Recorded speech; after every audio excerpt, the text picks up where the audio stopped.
আকাশবাণী খবর পড়ছি রক্তিম ভট্টাচার্য। এখনকার বিশেষ বিশেষ খবর হল, চলতি মাসের 14 ও 15 তারিখে নতুন দিল্লিতে ব্রিক্সভুক্ত দেশগুলির সম্মেলন অনুষ্ঠিত হবে। বাণিজ্য ও শিল্পমন্ত্রী পীয়ূষ গোয়েল সিআইআই এর বার্ষিক শিখর সম্মেলনে যোগ দিয়ে বলেছেন, রপ্তানি বাণিজ্যের ক্ষেত্রে ভারত এবার সর্বকালীন রেকর্ড গড়েছে। চলতি বছরের মেডিকেলে ভর্তির অভিন্ন প্রবেশিকা পরীক্ষা নিট ইউজি প্রশ্ন ফাঁসের কারণে বাতিল করা হয়েছে। এ ব্যাপারে সিবিআই তদন্তের নির্দেশ দিয়েছে কেন্দ্র। অসমে বিজেপি নেতা ডক্টর হিমন্ত বিশ্ব শর্মার নেতৃত্বে নতুন মন্ত্রিসভা আজ শপথ নিয়েছে। উপস্থিত ছিলেন প্রধানমন্ত্রী, কেন্দ্রীয় স্বরাষ্ট্রমন্ত্রী, প্রতিরক্ষামন্ত্রী, পশ্চিমবঙ্গের মুখ্যমন্ত্রী প্রমুখ। দেশের আদালতগুলির আধুনিকীকরণের উদ্দেশ্যে প্রধান বিচারপতি সূর্যকান্ত সুপ্রিম কোর্টের বিচারপতি অরবিন্দ কুমারের নেতৃত্বে এক উচ্চ পর্যায়ের কমিটি গঠন করার কথা ঘোষণা করেছেন। এশিয়ান ভারোত্তোলন চ্যাম্পিয়নশিপে মহিলাদের 48 কেজি বিভাগে ভারতের কোমল কাহার ব্রোঞ্জ পদক জিতেছেন। আসছি বিস্তারিত খবরে। ভারত চলতি মাসের 14 ও 15 তারিখে ব্রিক্স ভুক্ত দেশগুলির বিদেশমন্ত্রীদের বৈঠকের আয়োজন করবে। বৈঠকে পৌরোহিত্য করবেন বিদেশমন্ত্রী ডক্টর এস জয়শঙ্কর। নতুন দিল্লিতে আজ সাংবাদিকদের বিদেশ মন্ত্রকের মুখপাত্র রণধীর জয়সওয়াল বলেন, ব্রিক্স সদস্য ও অংশীদার দেশগুলোর বিদেশমন্ত্রী এবং প্রতিনিধি দলের প্রধানরা এই বৈঠকে পারস্পরিক স্বার্থ সংশ্লিষ্ট একাধিক আন্তর্জাতিক ও আঞ্চলিক বিষয় নিয়ে মতবিনিময় করবেন। তাঁরা প্রধানমন্ত্রী নরেন্দ্র মোদীর সঙ্গেও সাক্ষাৎ করবেন। 14 और 15 तारीख को ब्रिक्स विदेश मंत्री की उनकी बैठक हो रही है, जिसकी अध्यक्षता हम लोग कर रहे हैं। पहला पड़ाव प्रधानमंत्री का संयुक्त अरब अमीरात का होगा। इसके अलावा जो 4 अन्य देश हैं, नॉर्वे की यात्रा है, स्वीडन की यात्रा है, इटली की यात्रा है, नेदरलैंड्स की यात्रा है। নেপালের সঙ্গে ভারতের সম্পর্ক নিয়ে কথা বলতে গিয়ে শ্রী জয়সওয়াল বলেন, দুদেশের মধ্যে বহুমাত্রিক সম্পর্ক রয়েছে। তিনি উল্লেখ করেন, দ্বিপাক্ষিক অংশীদারিত্বকে আরও গভীর করার জন্য উভয় দেশ এখন ঘনিষ্ঠভাবে কাজ করছে। প্রধানমন্ত্রী নরেন্দ্র মোদীর সংযুক্ত আরব আমিরশাহী সফর প্রসঙ্গে শ্রী জয়সওয়াল বলেন, সে দেশের শীর্ষ নেতাদের সঙ্গে আলোচনায় জ্বালানি নিরাপত্তার বিষয়টি উঠে আসবে। দুদেশের মধ্যে বাণিজ্য বিনিয়োগও বৃদ্ধি পাবে। শ্রী মোদীর নরওয়ে, সুইডেন, ইটালি এবং নেদারল্যান্ডস সফর প্রসঙ্গে শ্রী জয়সওয়াল বলেন, উদ্ভাবন, পরিবেশ বান্ধব জ্বালানি সহ নানা বিষয়ে নেতারা কথা বলবেন। অপারেশন সিন্দুর চলাকালীন পাকিস্তানকে চীন সমর্থন করেছিল কিনা সে সংক্রান্ত এক রিপোর্ট নিয়ে প্রশ্নের জবাবে শ্রী জয়সওয়াল বলেন, এই রিপোর্ট के इशारों पर चलता है। अब यह उन राष्ट्रों को ही तय करना है, उन पर ही निर्भर करता है जो स्वयं को जिम्मेदार मानते हैं कि वे इस बात पर आत्मचिंतन करें कि क्या आतंकवादी ढांचे को बचाने के प्रयासों का समर्थन करना उनकी प्रतिष्ठा और वैश्विक साख को प्रभावित करता है। বাণিজ্য ও শিল্পমন্ত্রী পীয়ূষ গোয়েল বলেছেন, ভারত অর্থনৈতিক, প্রযুক্তিগত কিংবা ভূ রাজনৈতিক যে কোনো বাধার বিরুদ্ধে নিজেকে শক্তিশালী করে তোলার ক্ষমতা রাখে। নতুন দিল্লিতে অনুষ্ঠিত সিআইআই বার্ষিক ব্যবসায়িক শিখর সম্মেলন 2026-এ বক্তব্য পেশ করতে গিয়ে তিনি বলেন, খণ্ড বিখণ্ড ভূ রাজনৈতিক ও ব্যবসায়িক পরিস্থিতির কারণে বিশ্ব প্রতিদিন নানা সংকটের মুখোমুখি হচ্ছে, কিন্তু ভারত ধারাবাহিকভাবে প্রতিকূলতাকে সুযোগে রূপান্তরিত করে চলেছে। শ্রী গোয়েল জোর দিয়ে বলেন, ভূ রাজনৈতিক ও অর্থনৈতিক অস্থিরতার সময় ভারতের অভ্যন্তরীণ শিল্পক্ষেত্রকে শক্তিশালী করতে দেশীয় ব্যবসায়িক প্রতিষ্ঠানগুলিকে সম্মিলিতভাবে এগিয়ে আসতে হবে।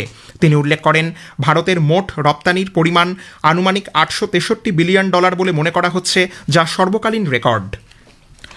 কেন্দ্রীয় স্বরাষ্ট্রমন্ত্রী অমিত শাহ বলেছেন, নরেন্দ্র মোদী সরকার সাইবার সুরক্ষিত ভারত গড়ার লক্ষ্যে অক্লান্তভাবে কাজ করে যাচ্ছে। তবে তিনি জোর দিয়ে বলেন যে সাইবার অপরাধ দমনে অপরাধীদের বেআইনি অর্থ লেনদেনের জন্য ব্যবহৃত অ্যাকাউন্টগুলো বড় চ্যালেঞ্জ হয়ে রয়েছে। Indian cyber crime coordination centre আজ রিজার্ভ ব্যাংক ইনোভেশন হাবের সঙ্গে এ ব্যাপারে একটি সমঝোতাপত্রে স্বাক্ষর করেছে। এর উদ্দেশ্য হল ব্যাংকিং এবং ডিজিটাল পেমেন্ট ব্যবস্থায় সাইবার সক্ষম আর্থিক জালিয়াতির মোকাবিলা এবং মিউল অ্যাকাউন্ট বা অপরাধীদের অ্যাকাউন্টগুলি নিয়ন্ত্রণে পারস্পরিক সহযোগিতাকে জোরদার করা। নতুন দিল্লির বিজ্ঞান ভবনে আগামীকাল ষোড়শ পেনশন আদালতের পৌরোহিত্য করবেন কর্মী, জনঅভিযোগ ও পেনশন বিষয়ক মন্ত্রী ডক্টর জিতেন্দ্র সিং। এই আদালতে 37টি মন্ত্রক ও দপ্তরের সঙ্গে সম্পর্কিত দীর্ঘকাল ধরে অমীমাংসিত 985টি পেনশন সংক্রান্ত অভিযোগ তাৎক্ষণিকভাবে নিষ্পত্তির জন্য গ্রহণ করা হবে। পেনশন ও পেনশনভোগী কল্যাণ দপ্তর জানিয়েছে, 2017 সালে প্রতিষ্ঠার পর থেকে পেনশন আদালতগুলি দীর্ঘদিনের অমীমাংসিত ও জটিল পেনশন সংক্রান্ত অভিযোগ নিষ্পত্তির একটি কার্যকর মঞ্চ হিসেবে উঠে এসেছে। এ পর্যন্ত 15টি পেনশন আদালতের মাধ্যমে প্রায় 28,000 অভিযোগ বা মামলার বিষয় ফয়সালা করা হয়েছে। মেডিকেলে ভর্তির অভিন্ন প্রবেশিকা পরীক্ষা নিট ইউজি বাতিল করা হয়েছে। গত 3রা মে অনুষ্ঠিত এই পরীক্ষায় প্রশ্নপত্র ফাঁসের অভিযোগেই এই সিদ্ধান্ত বলে জানা গেছে। ঘটনার তদন্তভার সিবিআইকে দেওয়ার সিদ্ধান্ত নিয়েছে কেন্দ্রীয় সরকার। এদিকে সিবিআই নিট ইউজি 2026 অর্থাৎ চলতি বছরের মেডিকেল প্রবেশিকা পরীক্ষার প্রশ্ন ফাঁসের ব্যাপারে একটি এফআইআর দায়ের করেছে। শিক্ষামন্ত্রকের অন্তর্গত উচ্চশিক্ষা দপ্তর থেকে পাওয়া লিখিত অভিযোগের ভিত্তিতে এই এফআইআরটি করা হয়। সিবিআই এর এই মামলায় ফৌজদারি চক্রান্ত, চৌর্যবৃত্তি, বিশ্বাসভঙ্গতা ও সাক্ষ্য প্রমাণ নষ্ট করা সংক্রান্ত বিভিন্ন ধারা যুক্ত করা হয়েছে। ইতোমধ্যেই সংস্থাটির বিশেষ টিম বিভিন্ন জায়গায় তদন্ত শুরু করেছে। ন্যাশনাল টেস্টিং এজেন্সি এক বিবৃতিতে জানিয়েছে, কেন্দ্রীয় সংস্থার অনুসন্ধানে পাওয়া তথ্যের ভিত্তিতে কেন্দ্রীয় সরকারের অনুমতি নিয়ে এই পরীক্ষা বাতিল করা হয়েছে। ওই পরীক্ষা আবার কবে নেওয়া হবে তা পরে ঘোষণা করা হবে। পশ্চিমবঙ্গের উত্তর 24 পরগনার মধ্যমগ্রামে রাজ্যের মুখ্যমন্ত্রী শুভেন্দু অধিকারীর আপ্তসহায়ক চন্দ্রনাথ রথের খুনের ঘটনার তদন্তে আজ সিবিআই এর একটি দল ঘটনাস্থলে গেছে। 7 সদস্যের ওই দলের সঙ্গে রয়েছেন কেন্দ্রীয় ফরেন্সিক বিভাগের বিশেষজ্ঞরা। ঘটনাস্থল পরিদর্শনের পাশাপাশি 6ই মে রাতে কিভাবে ওই গাড়ি থামানো হয়েছিল বা কিভাবে গুলি চালানো হয়েছিল তা খতিয়ে দেখা হচ্ছে।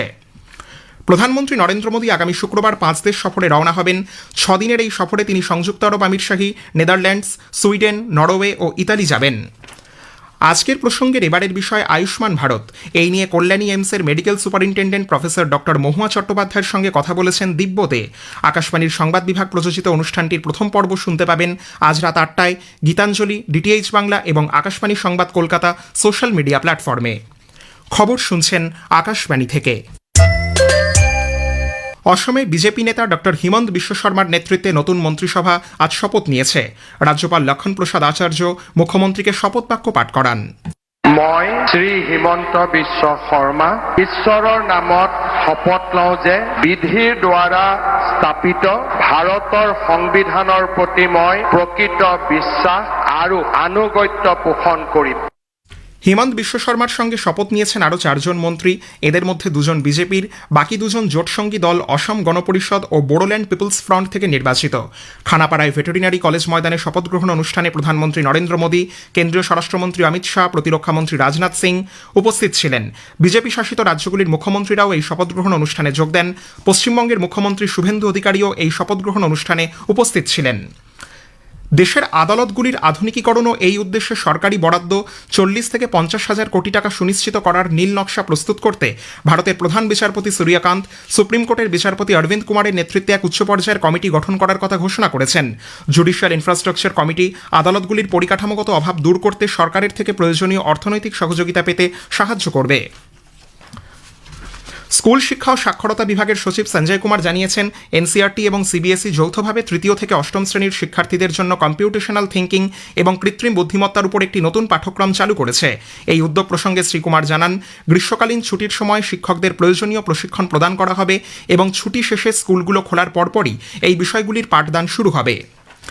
ইসরায়েলের সাংসদ কনেসেট 7ই অক্টোবর ইসরায়েলে চালানো হামলায় জড়িত থাকার অভিযোগে অভিযুক্ত প্যালেস্তিনীয় জঙ্গিদের বিচারের জন্য একটি বিশেষ সেনা ট্রাইব্যুনাল প্রতিষ্ঠার আইন পাশ করেছে।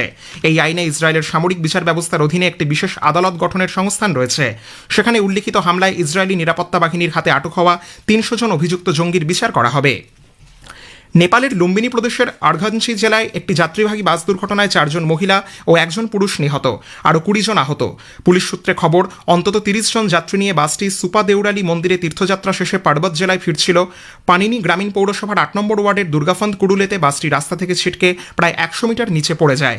স্থানীয় বাসিন্দা ও পুলিশ যৌথভাবে উদ্ধার অভিযান চালাচ্ছে। এশিয়ান ভারোত্তোলন চ্যাম্পিয়নশিপে মহিলাদের 48 কেজি বিভাগে ভারতের কোমল কোহার ব্রোঞ্জ পদক জিতেছেন। এটি এবারের প্রতিযোগিতায় দেশের প্রথম পদক। গুজরাটের গান্ধীনগরে 7 দিনের এই প্রতিযোগিতার প্রথম দিনে গতকাল স্ন্যাচে 78 কেজি এবং ক্লিন অ্যান্ড জার্কে 99 কেজি, মোট 177 কেজি ওজন তুলে পদক জয় করেন কোমল। শেষ করার আগে খবরের বিশেষ কিছু অংশ আরও একবার। চলতি মাসের 14 ও 15 তারিখে নতুন দিল্লিতে ব্রিক্সভুক্ত দেশগুলির সম্মেলন অনুষ্ঠিত হবে। বাণিজ্য ও শিল্পমন্ত্রী পীয়ূষ গোয়েল সিআইআই এর বার্ষিক শিখর সম্মেলনে যোগ দিয়ে বলেছেন, রপ্তানি বাণিজ্যের ক্ষেত্রে ভারত এবার সর্বকালীন রেকর্ড করেছে। চলতি বছরের মেডিকেলে ভর্তির অভিন্ন প্রবেশিকা পরীক্ষা নিট ইউজি প্রশ্ন ফাঁসের কারণে বাতিল করা হয়েছে। এ ব্যাপারে সিবিআই তদন্তের নির্দেশ দিয়েছে কেন্দ্র। খবর শেষ হলো, এরপর স্থানীয় সংবাদ 7টা বেজে 50 মিনিটে।